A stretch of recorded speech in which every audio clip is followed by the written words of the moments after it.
Scorpion, what are we going to do about these gas prices? I'm going to do a little bit of a follow-up on DoorDash Sucks Jim. He had a solid point, so I get inspired when other people that I respect, or sometimes when I don't respect them, they inspire me. Go either way. Gas prices. Solid subject needs to be talked about because that's one of the things that's a major factor in what we do. So when you go to the gas pump and you got to put more gas into the car, and it costs more because of politics. Let's face it, that's what it is. It's politics. We got an election year coming up. We got governors being reelected or other, and then we also have the president of the United States being changed or not. Well, what is that, about 16 months or some shit? Don't look at me. My calculator's broke. It's something like that. So we're paying attention to all the politics while we're going through the frustration of how much it costs to deliver these orders. And no, I'm not talking about $4.25 for 2 miles. I'm not talking about a banger that is fucking magically appears after you complete the order to be $18 when it showed 12. Diamond status. I don't see getting tips unless it's diamond status. So what do we do? We're supposed to budget. Act accordingly. I get that. I've been budgeting my whole life. How much do I have? What do I want to spend? What can I spend? You can spend anything that you have. Problem is, budgeting doesn't work. When they continuously take the gas prices up and down like a fucking yo-yo on crack cocaine, how in the fuck are you supposed to budget that? How in the fuck are you supposed to say, well, next week I'm going to do it this way, when next week is completely different and you know it's going to be? Bread goes up and down, eggs go up and down, gas goes up and down, and you know for a fact your rent is going to go up, and you also know for a fact that even if you're on the fixed rate mortgage, your taxes are going to go up, so that escrow is going to go up. There's no win. So what do? Do you buy a car that has better gas mileage? Do you buy an EV to get that tax break? Oh, by the way, even if you buy an EV that gets a tax break, you're still looking at this situation. First, you got to pay the big money to get the car. Then right after that, what happens? You gotta wait till the next tax season to get that money back on a tax credit. And you say, oh, dude, no. That tax credit is gonna be massive next year. Yes, it will. But haven't you already been broke for a long time? So what are you gonna do when you get that tax credit? You're gonna use that tax credit to get caught up. You just broke even. So what the fuck, if anything, did you actually just do? Besides, fuck your own self. While the government, Google AdSense, and every fucking buddy that laughs at you is feeling the same fucking pain, trying to get elected, lying to you, going to gay cons to try to promote themselves, to make more money, and laughing at you because you're on a fixed budget that's controlled by an algorithm. The algorithm dictates how much we make. It's not our cherry picking or our top dasher that does that. Let's say you're a top dasher. Let's go there. And you're making big money. Your market rocks. You did it right. You kill it. That's you, home skillet. That's not me. I'm a top dasher. It's got nothing to do with nothing for you guys. I'm only doing what works for me at the moment. That shit might not work next week. That algorithm changes, my whole financial situation changes. I can't count on Top Dasher or cherry picking. Who in the fuck are we kidding here? You're going to argue that cherry picking is better than Top Dasher and Top Dasher is better than cherry picking when you're talking to a mass of people that have financial problems and they need that money? And their only solution to making that money is trying to figure out where it's going to come from, when it's going to come, and how in the fuck, if anything, to do it.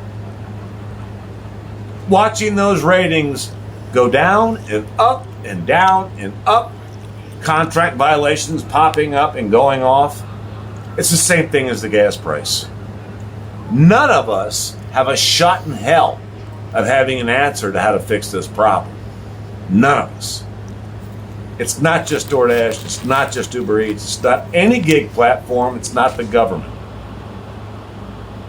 We, by design, have to play a game that we simply cannot 100 win.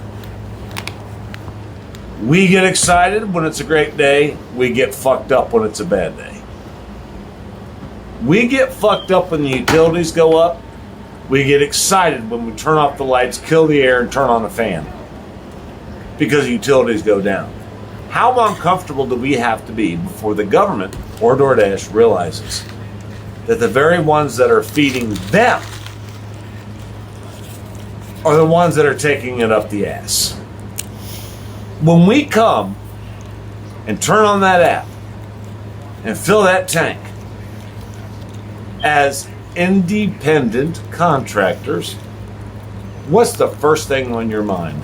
Please, oh God, let there be a good order. Let this day start off good. I got this much gas, I'm ready to rock. You get 3-4 bangers in a row. You're like, see, Top Dasher works. And then you spend the rest of your shift taking all these. Oh, that was me, I did that. I don't know what you guys saw, but I'm sitting here in a wig and a dress, so that might be weird for a minute. Let me fix this. I'm Italian, and I have these big fucking man hands. I'll get this right in a minute. Just hold on. There we go. Sorry about that. I don't edit, so that's going to be in there. I have no idea what you saw. I'll have to look at that back. I have no clue. Oh! That's my dashing day. I have no clue what's going to happen. I have no clue what's going to happen with the utility bill. I have no clue what's going to happen. I said 2 days ago the gas was $3.29. Now it's $3.49. Tomorrow it might be $3.19. The next day it might be $6. If you listen to all the videos on YouTube, gas is going to be $10 an hour. Wow, I'm a giggler. $10 a gallon. The world's coming to an end. No, wait a minute. The world's great. You just gotta know how to budget. You gotta know how to finance. You gotta know how to plan ahead. How in the fuck do you plan ahead when you don't know what ahead is gonna be? Invest in yourself. Buy stocks, buy gold, buy Bitcoin. You don't know what those are gonna end up being either, do you? And do you know why? It's planned that way. You're not supposed to know. That's why it's called investing. That's why it's called gambling. The biggest investors on the planet, we've seen it all in the news. We've heard about it from friends and family, co-workers. They lost. They won. So what are you basing your financial future on? What are you basing all your aspirations and dreams on? The people that come on YouTube and tell you how great it is, they go to gay cons. They have a wonderful following. They're on top of the world. They take fucking pictures and make it look like life is wonderful when half of those motherfuckers have been demonetized, been deactivated. What do you do? That's the real question. That's what I ask myself. Am I dependent on what the gas is going to be tomorrow? Am I dependent on what it's going to be in September? God, I hope not, because I can't plan for that. It changes on a regular. Doesn't it? Is it just me? Eggs were almost $4. What was it, a month? Maybe 2 months ago? It's fucking August 4th. And now all of a sudden they're back down to regular price. Am I supposed to depend on that? Am I supposed to set my budget to eggs at $1.39 for a 12 grade A large? I can't. As soon as Biden opens up his mouth, or Trump gets fucking convicted, or Trump gets found innocent, everything's going to change again. This shit has nothing to do with your skill set. There's no way to budget on your skill set.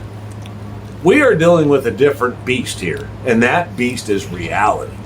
Reality has nothing to do with what you're doing. When you're dealing with an algorithm in politics, fuck reality. Scratch reality. We are gambling. I don't like to gamble, but that's the life I've chosen at this point. And when you gamble, you're going to win and you're going to lose. There's going to be a two-parter there. You're not just going to be a winner all the time, and you're not going to lose all the time. You got to push. Push hard. No different than a W-2. You got to push on those as well, do you not? When you buy gas, are you not gambling? That gas station has it for $3.29, and then you drive 2 miles away, or maybe even in the next zone, and you see it for $3.65 and think you won? Or you drive a little bit farther and see it for $2.99 and think you lost. The game is real. It's going to exist forever. There's no changing unless we become energy independent, which we almost were, actually kind of sort of were, during the Trump era. They didn't like that. They're going to get rid of them if they can. We'll see. Yet to be seen. Nobody knows. Opinions don't even matter. It's yet to be seen.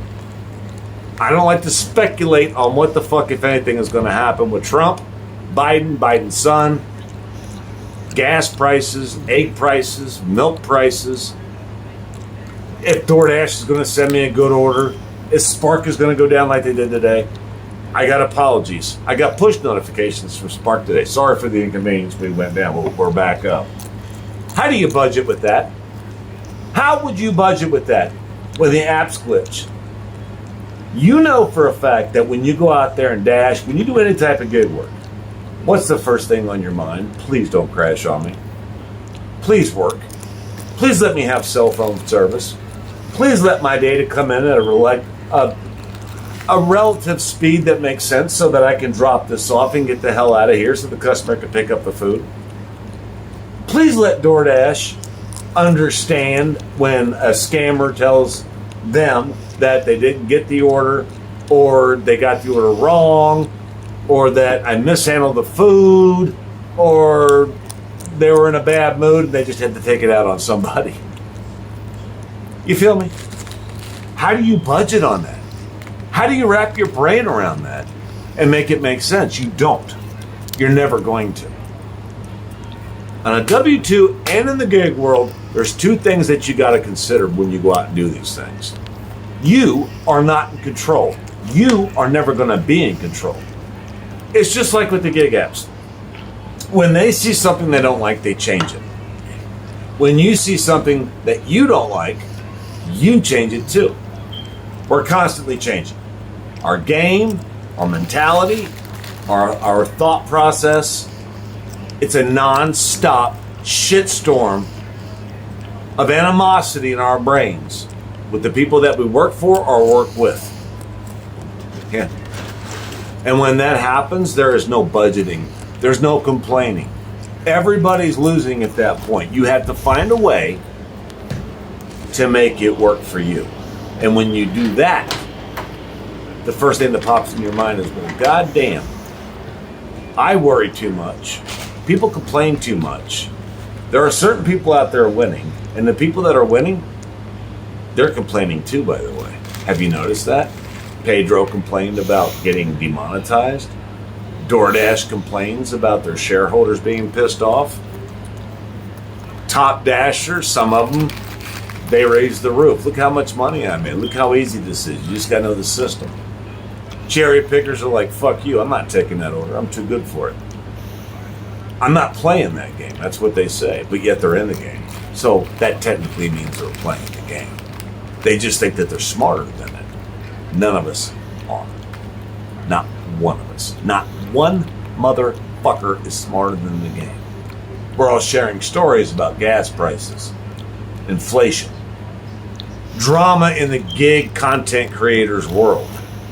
At the end of the day, we're all in the same fucking boat. We're all being played and manipulated by the very system that thinks that the middle class is stupid. And they're going to take advantage of us every step of the way. It's up to you to figure out if this system is going to work for you or not. Not up to anybody else. I know this much. I'm still paying my bills with DoorDash. I still got game there. There's a big statement to be made. If you are willing to play the game, you might win once in a while. And sometimes top dashers have the benefit of being first in line for a customer that actually gives a shit. Tip up front, make it worth your while. Being in the front of the line is the only shot you got at winning this game. Cherry pickers, they glorify themselves with one thing. That's two. One thing, and that is this. If I'm not taking 425 for 2 miles, I'm sitting. I'm not burning gas, and I'm not worried about getting a bad rating from a low ball offer. What's the difference? You're still gambling. Because while you're sitting still, you're not paying the bills. The top dashers have to go out there and deliver those little orders that make absolutely no sense in your mind. But you got to do those in order to financially plan. Because the only way you're going to be in line for the big ones now is if you take the small ones. That's a hell of a game right there, isn't it, brothers and sisters of the jury? I tell you what, I've learned this game all too well. That's why I don't take either side. Both sides are right. When you got a budget, pay for that gas, pay for those eggs, pay for that bread, decide on who you're going to vote for president or who's going to be the governor of your state in the next election. They're going to be like these content creators that are getting paid. They're going to switch it up when they win. When they get paid, they switch it up. You can't budget on that. Because when they switch it up, it fucks up your game. Your game, not theirs. We don't have a choice but to play the game. And that sometimes will lead to the animosity that we now know as gig wars. Take care of yourself first. Everybody else comes second, third, fourth. Everybody else. My rent can give two fucks what anybody thinks about me. But I'll tell you this much. When I get a banger, when I get Top Dasher, and again, when the rent's paid, I feel like I did something right. That's budgeting on yourself to make the next day a little bit easier. Something to think about, something to smoke, something to drink, something to wipe out the madness in your life that has now become your life, something to actually put to task. See if that works. God knows nothing else is. Nothing.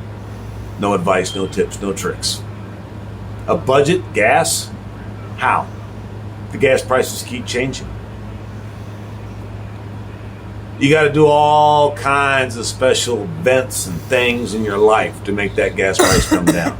All the apps, chasing down gas stations, looking for different prices, watching other gig content creators talk about it. And what's the first thing that you notice? Those gig content creators live in a different state. Those gas prices have nothing to do with you. Just like everything else, tips and tricks have platform changes, got nothing to do with you. When is it going to become the time where you decide to just say, wait a minute, what about my situation? Because my situation and your situation got zero to do with each other. Again, my rent, my mortgage has got shit to do with this. They don't give a fuck about gas prices. You better work around that problem. Work the problem. That's all we can do. That's how we survive in the middle class. Gig content creators, gig workers, no different. We're all the same. We like to believe that we got the heads up, the hand up. We're raising the roof because we're this, or we're cherry picking, or we're top dashers. What the fuck if anything does that even mean? We're on the same platform. It's an average. I'll leave the video on this statement. Remove yourself from the average. Remove yourself from it. Do yourself a favor and realize that it's an ever-changing evolution of a shitstorm of bad policies, bad ideas, and something that we like to call the gig con. Which to me, it's embarrassing. Torben.